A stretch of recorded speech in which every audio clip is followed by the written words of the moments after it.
Kawasan perancangan meliputi Kelurahan Kejajar, Desa Serang, dan Desa Tieng yang terletak di Kecamatan Kejajar, Kabupaten Wonosobo. Merupakan pusat pelayanan kawasan dengan arahan strategis dalam pengembangan pariwisata dengan luas total 41,8 hektar. Memiliki titik penggerak ekonomi berupa Pasar Kejajar dan dilalui oleh jalan utama yaitu Jalan Kolektor Wonosobo Dieng. Dan oleh karena itu, kawasan kami ramai dikunjungi oleh wisatawan dan menjadi pusat pelayanan yang dapat melayani wisatawan serta masyarakat setempat.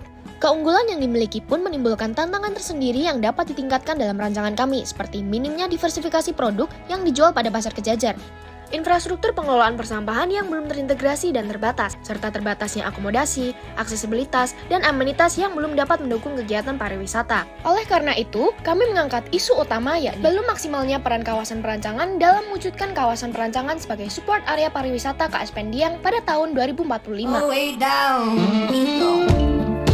Dengan memanfaatkan letak kawasan rancangan strategis, konsep Sustainable Tourism Service Center hadir sebagai konsep yang mengintegrasikan Kejajar sebagai penyokong pariwisata KSPN Dieng. Hal ini bertujuan untuk menarik wisatawan menghabiskan waktu lebih lama dan meningkatkan pendapatan daerah dari sektor jasa pariwisata, pemberdayaan usaha lokal, dan peluang peningkatan investasi pada kawasan rancang. Service Center, Pull Factor, Economic Improvement, dan Sustainable menjadi indikator utama kami dalam penerapan konsep tersebut. Untuk memastikan penerapan yang sesuai dengan konsep utama kami, terdapat beberapa kawasan yang kami bagi menjadi kawasan servis koridor, pusat pelayanan, hunian, perdagangan dan jasa, dan pertanian. Kawasan tersebut dapat dilihat secara lebih jelas pada slide plan kami berikut ini.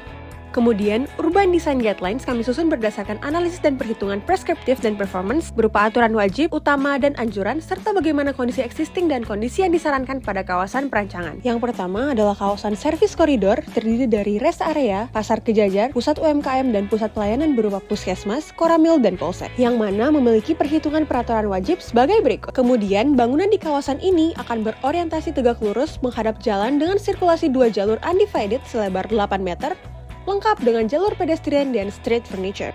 Selanjutnya yaitu kawasan pusat pelayanan yang terdiri dari sarana pendidikan, sarana peribadatan, kantor desa, dan sarana kesehatan dengan perhitungan peraturan wajib sebagai berikut. Kemudian, kafling kawasan ini kami susun dekat dengan jalan kolektor sehingga mudah untuk diakses, memiliki vegetasi yang cukup rindang dan green belt sepanjang jalur pedestrian, serta tata kualitas bangunan yang sesuai dengan kebutuhan kawasan perancangan. Selanjutnya yaitu kawasan hunian yang terdiri dari hunian umum, hunian wisata, dan sirkulasi. Memiliki perhitungan peraturan wajib sebagai berikut. Hunian umum bertipe single housing diperuntukkan bagi masyarakat lokal dan homestay diperuntukkan bagi para wisatawan.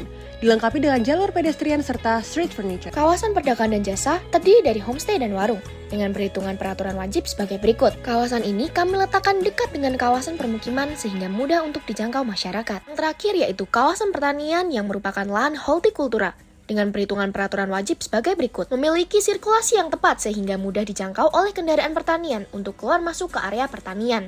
Selanjutnya yaitu konsep pengelolaan yang terdiri dari pemerintah, BOT, PPCP, dan PCP. Setelah melakukan proses perhitungan, pemerintah dan PCP dinyatakan tidak layak secara finansial dan layak secara ekonomi. PPCP dan BOT dinyatakan layak secara finansial dan ekonomi. Sebelum memulai tahap konstruksi, pada tiap konsep pengelolaan terlebih dahulu dilakukan tahap prakonstruksi untuk memenuhi uji kelayakan, penyusunan dokumen, dan proses pembebasan lahan. Konstruksi pada konsep pengelolaan pemerintah dilakukan pada periode pertama, berfokus pada Jalan Kolektor Wonosobo Dieng, jalur pedestrian, dan street furniture jalan tersebut. Konsep pengelolaan PCP berfokus pada peningkatan hierarki jalan, pembangunan hunian umum, puskesmas, dan kantor desa. Konstruksi konsep pengelolaan BOT berfokus pada pembangunan pasar Kejajar pada periode kedua dan rest area pada periode ketiga. Dan yang terakhir PPCP, di mana setelah dilakukan pembebasan lahan di periode pertama, periode kedua berfokus pada sarana dan prasarana hunian, sentra UMKM, polsek, koramil, dan kantor kelurahan. Periode ketiga berfokus pada hunian komersial, warung, homestay, masjid, dan pembangunan PAUD dan SD. Diakhiri dengan periode keempat, yaitu pembangunan SMP dan revitalisasi SMA. Kemudian, tahap pasca konstruksi pada tiap pengelolaan dilakukan untuk operasional pemeliharaan dan monitoring.